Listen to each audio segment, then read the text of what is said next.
તો ભારતના પ્રથમ વડાપ્રધાન સ્વ જવાહરલાલ નહેરુની જન્મજયંતિ નિમિત્તે જિલ્લા કોંગ્રેસ કાર્યાલય ખાતે પુષ્પાંજલિ કાર્યક્રમ યોજાયો હતો, જ્યાં સ્વ જવાહરલાલ નહેરુનો જન્મ 14 નવેમ્બર 1889માં અલ્હાબાદમાં થયો હતો।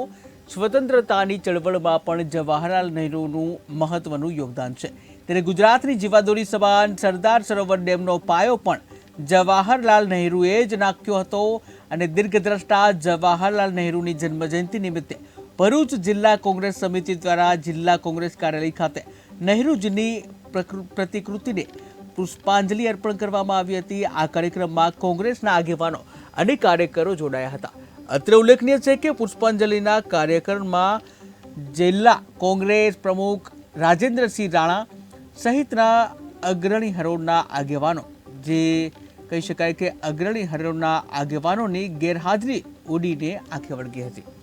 ભારત રત્ન પંડિત જવાહરલાલ નહેરુ ની આજે જન્મ જયંતિએ અમે સાદર અને શ્રદ્ધાંજલિ અર્પણ કરીએ છીએ અને આ દેશના એક એવા નેતા હતા જે આઝાદી અપાવવામાં એમનો અહમ હિસ્સો હતો।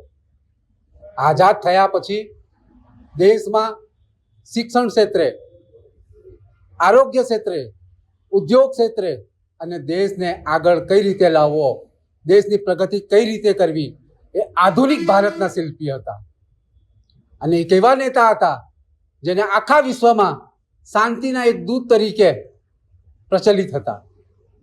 આજે એવા જવાહરલાલ નહેરુજીને અમે સ્મરણાંજલિ અર્પણ કરીએ છીએ અને આવા જ નેતાને દેશને જરૂરત છે।